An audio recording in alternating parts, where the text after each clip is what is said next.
आपको ध्यान में होगा जब वनवास का समय था श्री रामचंद्र जी का और पंचवटी में थे राम भगवान, तो उस समय श्री राम ने रावण के आने से पूर्व माँ सीता से कहा था कि तुम अब अपनी छाया को यहाँ पर रख कर चली जाओ, क्योंकि असली स्वरूप सीता जी का जो असली स्वरूप था वो पहले अग्नि में रख दिया था और माता ने अपनी छाया को छोड़ दिया था।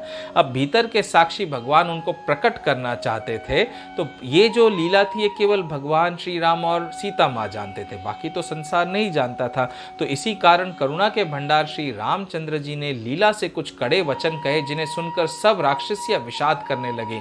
प्रभु के बचन शीस धरि सीता बोली, मन क्रम बचन पुनीता लक्ष्मण हो धर्म के नेगी, पावक प्रगट करो तुम बेगी। तो प्रभु के वचन को सिर नवाकर सीता माँ ने लक्ष्मण जी से कहा कि तुम मेरे धर्माचरण के सहायक बनो और तुरंत आग तैयार करो। सुनी लक्ष्मण सीता के बानी, बिरह विवेक धर्म रीति सानी, लोचन सजल जोरी कर दो, प्रभु सन कछु कही सकत न ओ, देखी राम रुख लक्ष्मण दाय, पावक प्रगति काठ बहुलाए, पावक प्रबल देखी भय देहि, हृदय हर्ष नहीं भय कछु तेहि, जो मन बच क्रम मम उर्माहि, तजि रघुबीर आन गति नाही, तौ कृसानु सब के गति जाना, मोह कहो हो श्रीखंड समाना।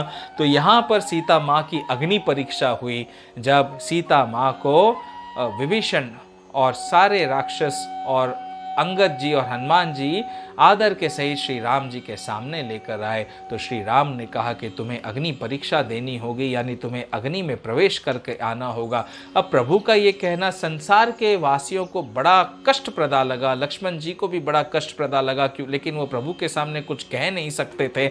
लेकिन हकीकत में तो प्रभु जानते थे कि रावण के आने से पूर्व वनवास में उन्होंने सीता माँ को कहा था कि तुम अग्नि में रहो और अपनी छाया को यहाँ पर छोड़ जाओ। उन्हीं सीता माँ को प्रभु वापस प्रकट करना चाह रहे थे और इसके पीछे कुछ और भी नहीं था।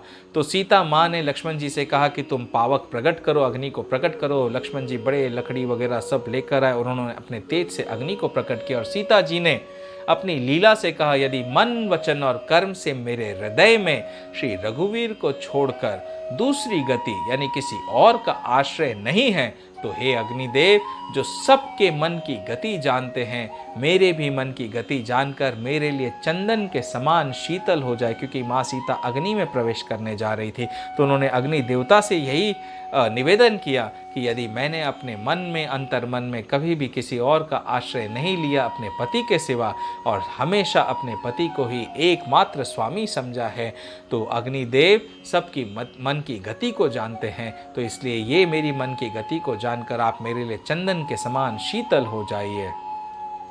श्रीखंड सम पावक प्रवेश कियो, सुमिरि प्रभु मैथिली, जय कोसलेश महेश बंदित चरण रति अति निर्मली, प्रतिबिंब अरुलौकिक कलंक प्रचंड पावक महु जरे, प्रभु चरित काहु न लखे, नभ सुर सिद्ध मुनि देखहि खरे। तो सीता जी ऐसा कहकर अग्नि में प्रवेश कर गई। प्रतिबिंब जो था, जो सीता जी की छाया मूर्ति और उनका लौकिक कलंक प्रचंड अग्नि में जल गए। प्रभु के इन चरित्रों को किसी ने नहीं जाना। देवता सिद्ध और मुनि सब आकाश में खड़े देखते हैं। धरि रूप पावक पानी गहि, श्री सत्य श्रुति जग विदित जो, जिमि क्षीर सागर इंदिरा राम ही समर्पि आनी, सो राम बाम विभाग राजति रुचिर अति शोभा भली, नवनील नीरज निकट मानहु कनक पंकज की कली। तो इस प्रकार सीता जी अग्नि में प्रवेश करके उनका प्रतिबिंब वहां पर चला गया और सीता जी हकीकत में प्रकट होकर अग्नि से बाहर निकल आई। मानो नए खिले हुए नीले कमल के पास में सोने के कमल की कली सुशोभित हो रही हो।